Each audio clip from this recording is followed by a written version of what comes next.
আমি যেতিয়া শ্বপিং কৰিবলৈ যাওঁ তেতিয়া আমাৰ পৰা কেৰি বেগৰ নামত এক্সট্ৰা চাৰ্জ লোৱা হয়। আপোনাৰ লগতো এনেকুৱা হৈছেনে? আপুনি কেতিয়াবা ভাবি চাইছেনে যে এইটো লিগেল নে ইললিগেল?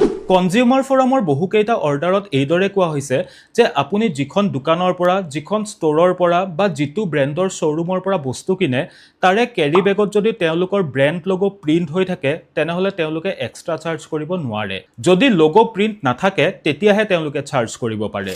আপুনি ইয়াৰ এটা উদাহৰণ চাব পাৰে বাটাৰ কেছটোত।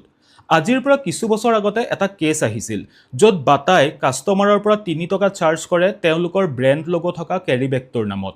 কাষ্টমাৰে লগে লগে কনজিউমাৰ ফৰামত কেছ ফাইল কৰি দিয়ে, যাৰ ফলত বাটাই ৯,০০০ টকাৰ ফাইন ভৰিবলগীয়া হয় কাষ্টমাৰক সেই ৩ টকীয়া কেৰি বেগটোৰ বাবে। আপোনাৰ লগতো যদি কেতিয়াবা এনেকুৱা হয়, লগে লগে কনজিউমাৰ ফৰামৰ এই নাম্বাৰত কল বা SMS-ৰ জৰিয়তে এটা কমপ্লেইন ফাইল কৰি দিয়ক। ডেফিনেটলি ইয়াৰ পৰা আপুনি কিবা নহয় কিবা সুফল পাবই। ভিডিঅ'টো যিমান পাৰে শ্বেয়াৰ কৰি দিয়ক।